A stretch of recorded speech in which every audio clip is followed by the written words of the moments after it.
2 Chronicles 32. And then, after this exemplary track record, Sennacherib, king of Assyria, came and attacked Judah. He put the fortified cities under siege, determined to take them. When Hezekiah realized that Sennacherib's strategy was to take Jerusalem, he talked to his advisors and military leaders about eliminating all of the water supplies outside the city. They thought it was a good idea. There was a great turnout of people to plug the springs and tear down the aqueduct. They said, "Why should the kings of Assyria march in and be furnished with running water?" Hezekiah also went to work repairing every part of the city wall that was damaged, built defensive towers on it, built another wall of defense further out, and reinforced the defensive rampart, the Milo, of the old city of David. He also built up a large store of armaments, spears, and shields. He then appointed military officers to be responsible for the people and got them all together at the public square in front of the city gate. Hezekiah rallied the people, saying, "Be strong, take courage. Don't be intimidated by the king of Assyria and his troops.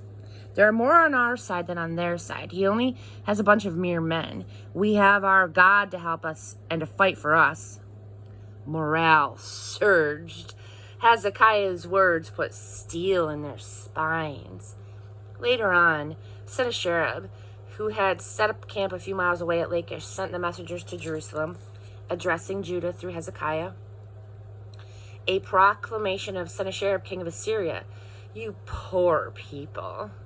Do you think you're safe in that so-called fortress of Jerusalem? You're sitting ducks. Do you think that Hezekiah will save you? Don't be stupid.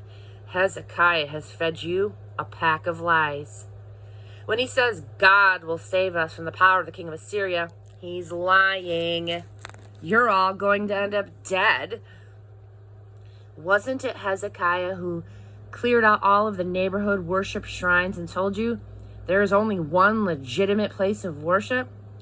Do you have any idea what I and my ancestors have done to all of the countries around here? Has there been a single God anywhere strong enough to stand up against me? Can you name one God among all of the nations that either I or my ancestors have ravaged that so much as lifted a finger against me? So, what makes you think you'll make out any better with your God? Don't let Hezekiah fool you. Don't let him get by with his barefaced lies. Don't trust him.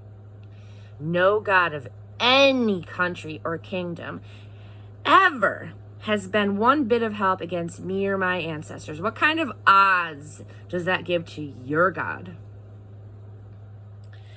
The messengers felt free to throw in their own personal comments, putting down both God and God's servant Hezekiah. Sennacherib continued to send letters insulting the God of Israel. The gods of the nations were powerless to help their people. The God of Hezekiah is no better, probably worse. The messengers would come up to the wall of Jerusalem and shout up to the people standing on the wall, shouting their propaganda in Hebrew, trying to scare them into demoralized submission. They contemptuously lumped the God of Jerusalem in with the handmade gods of other peoples. King Hezekiah, joined by the prophet Isaiah, son of Amos, responded by praying, calling up to heaven.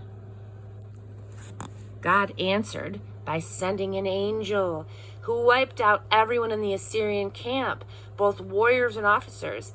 Sennacherib was forced to return home in disgrace, his tail between his legs.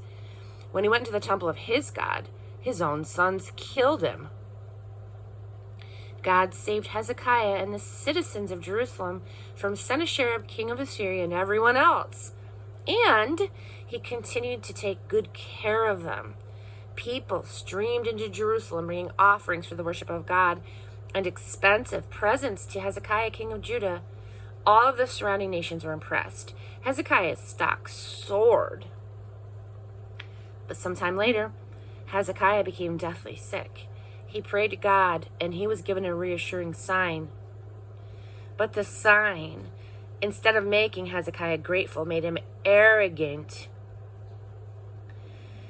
This made God angry, and his anger spilled over on Judah and Jerusalem. But then Hezekiah and Jerusalem with him repented of his arrogance, and God withdrew his anger while Hezekiah lived. Hezekiah ended up very wealthy and much honored. He built treasuries for all of his silver, gold, precious stones, spices, shields, and valuables, barns for the grain, new wine and olive oil, stalls for his various breeds of cattle, and pens for his flocks. He founded royal cities for himself and built up huge stocks of sheep and cattle. God saw to it that he was extravagantly rich. Hezekiah was also responsible for diverting the upper outlet of the Gihon Spring and rerouting the water to the west side of the city of David. Hezekiah succeeded in everything that he did. But when the rulers of Babylon sent emissaries to find out about the signs from God that had taken place earlier, God left him on his own to see what he would do. He wanted to test his heart.